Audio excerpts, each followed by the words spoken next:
Could you be great at something, but you just haven't done it yet? What's wrong with you? Jack Nicklaus once said Tiger Woods could break his record, but only if he actually did it. Now, that's the difference between people who succeed and people who just talk about succeeding, taking action. So the question is, what are you waiting for?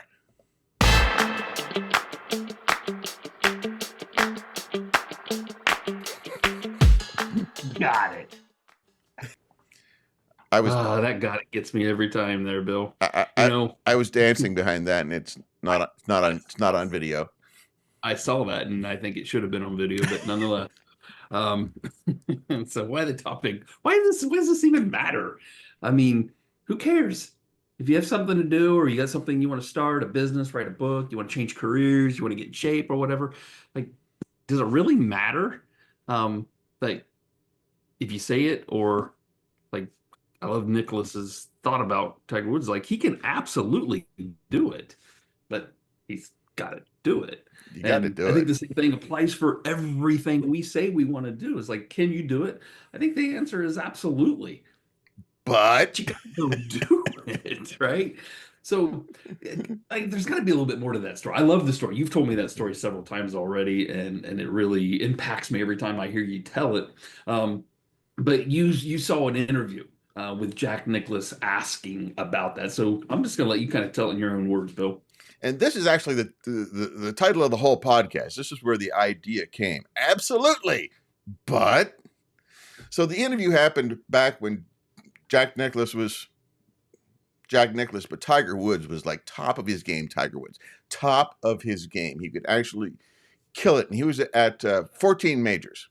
And Tiger Woods, as you may know, was obsessed with the number 19 because Jack Nicklaus holds the record of 18 major wins. And Tiger Woods wanted to hit 19. He wanted to break Jack Nicklaus's record. So in an interview, it was just Jack Nicklaus and an interviewer. And the interviewer said this.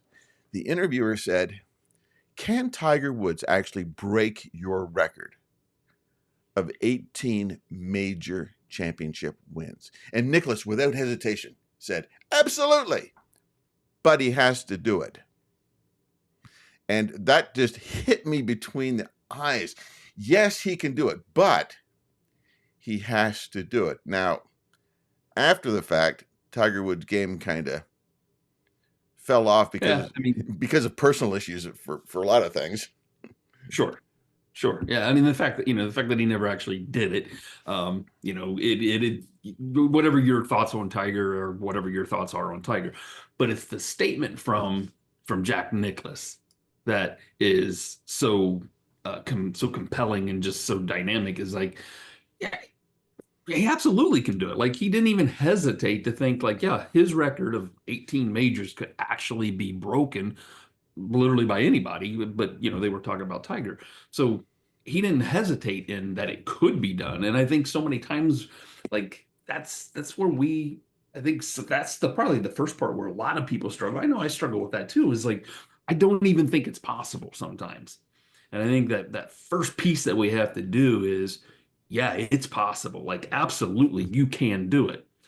Then it comes to the action piece, but I've got to do it. And I think, I don't know, I've talked with people and I've read about this, and I find myself guilty of this myself too, is like I do believe it. Like, can I do it? Absolutely.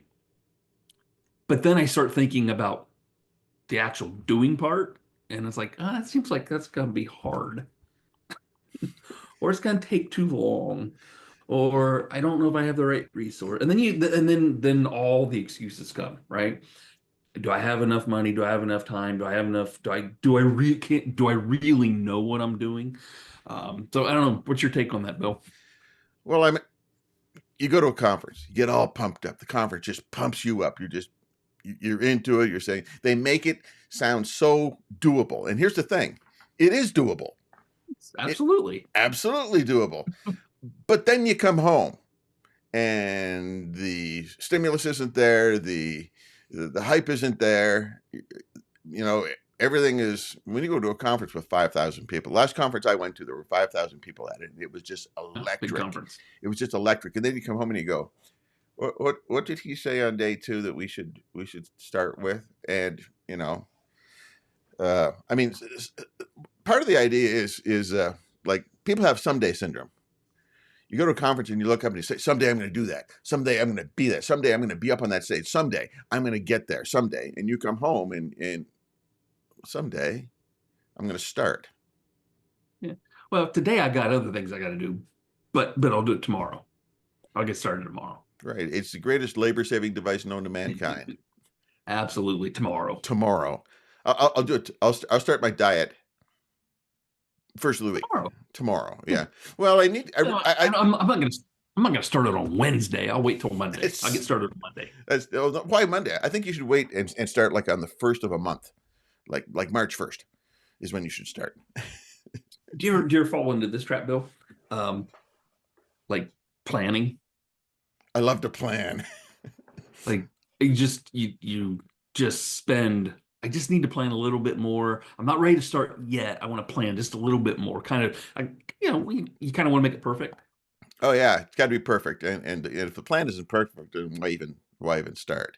But some people plan the rest of their lives for the rest of their lives. But they just plan. That's actually a pretty profound saying. And I'm kind of like that. I love to plan something out. I'm 6 months planning for something that I need to do on Wednesday. I'm guilty of that too, and I think sometimes I feel like if I'm planning, I'm actually taking action, but I don't think the planning is always taking action, but it feels like it is to me, so it's justifiable. Yeah. So, what are you more afraid of, Jamey? Are you afraid of failing if you start, or are you afraid of succeeding if you start? That's a really great question, Bill. And I over the years I've really struggled with that because I don't know. It's probably it was at a conference. I'm sure somebody stood on the stage and made the statement about it's not necessarily the fear of failure that prevents us from starting. Sometimes it's the fear of success. And I just sat back. I'm like, I don't think I agree with that. But then I really, over the years, I've thought a lot about that. And I sometimes wonder if it's a fear of success because if I am successful, everything changes.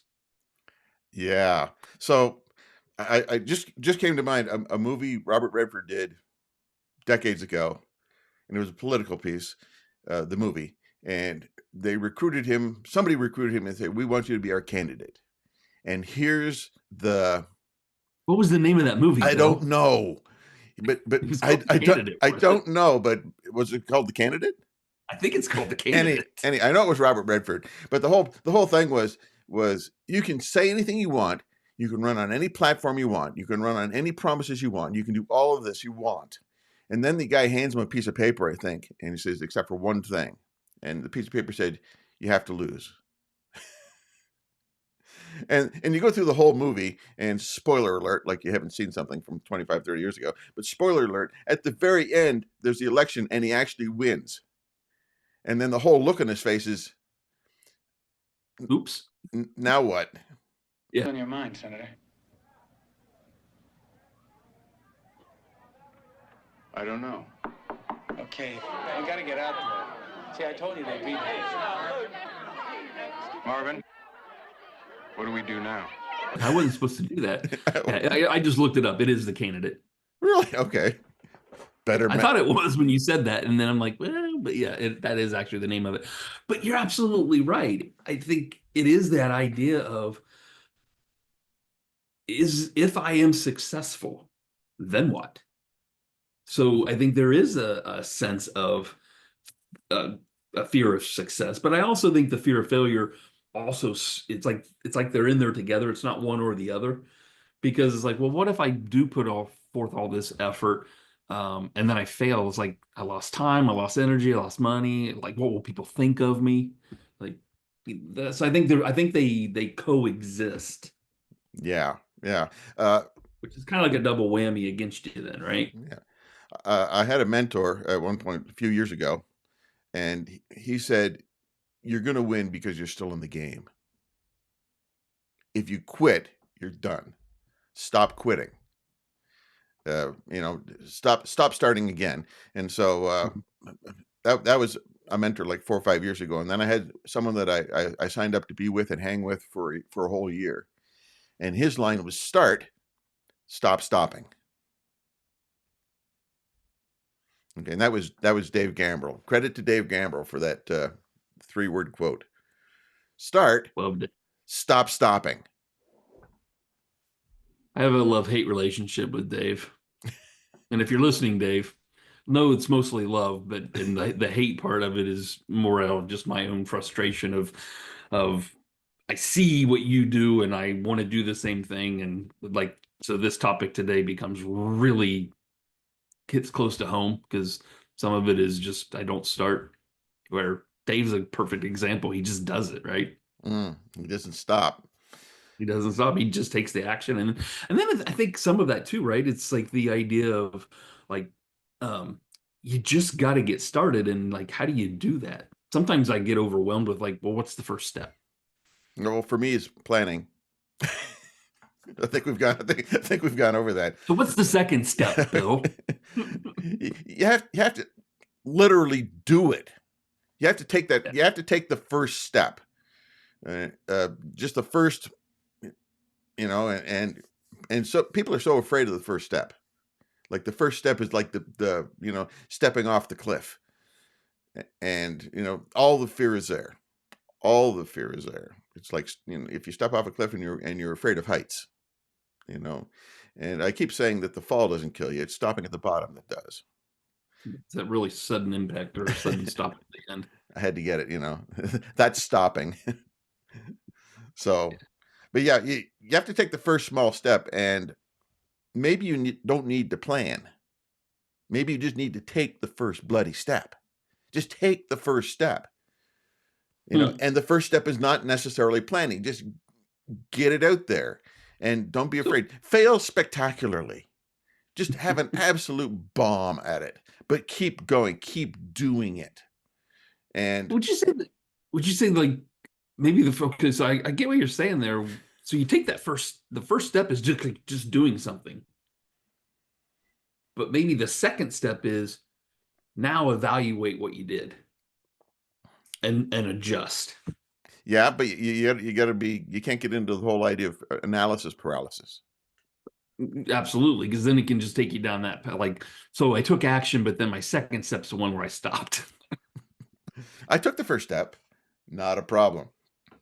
Yeah, but you have to start. You have to keep going, and you have to be willing to fail. And there's not many people that are willing to fail. There are not that many people that are willing to bomb, and it doesn't hurt their bruise their ego so much that I'll never do that again. I put myself into that category. Like eating I don't like messing up. like liver and onions. I ate it once and I ain't going back. It's a personal dietary choice of mine. I get that. And so and I learned from that. So I'm not going to go back to that, but it doesn't mean I stopped eating. And that's a really good point, which I think, so a lot of times the success that you see in others, it's not that they didn't fail and it's not that they got lucky all of a sudden. It's just kind of this consistency of small steps, one after the other, and just refusing to stop. Yeah, exactly. And then all of a sudden it compounds, right? Yep. So let's take a look at that. Okay. Let's take a look at just some takeaways, some ideas along that line. So if you're going to start, can you do it? Absolutely. But you got to do it. But you got to, I think there's two things in it, but you got to start and you got to keep doing it. Right. You got to keep going. Absolutely. You got to stop. You got to, what was the line? You got to stop starting over, stop starting again.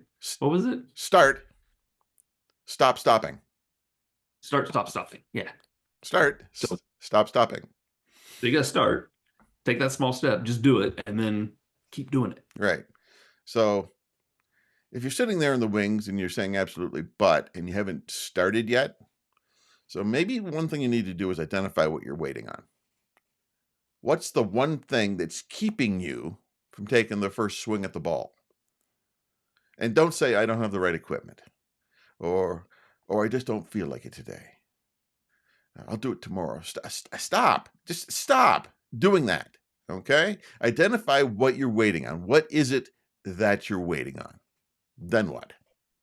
I think, and then you gotta, so if you've identified what it is, then you have to ask yourself why. Like, if this is what I'm waiting on more resources, more money, more knowledge, more planning. But now I got to identify, why am I waiting on that? And I think this is where that, is it my fear of failure? Is it my fear of success? Is it uh, my need to be perfect? I think that's where this, you can identify the what, like you just said, but now why is that important to me, or why do I think it's important to me? Right. Right. Totally agree. Why are you doing it? But Yep. so you've got the what, you've got the why, but then as soon as you stop listening to this, take one small action step. Not later this afternoon. Don't tell me you're driving in the car. Maybe you are. But take one small action step today, as soon as you can. Doesn't have to be huge. It can be a baby step. Oh boy. Baby steps. Baby steps. Baby steps through the office. Baby steps out the door. It works. It works. All I have to do is take one little step at a time, and I can do anything. Baby steps. Baby step across That was the a- office. that Baby was a step good out the movie. door. That was a good movie. Bill Murray at his best. Bill Murray at one of his best, and Richard Dreyfuss, right? Yep. But Yeah. take just one small step, but do it today.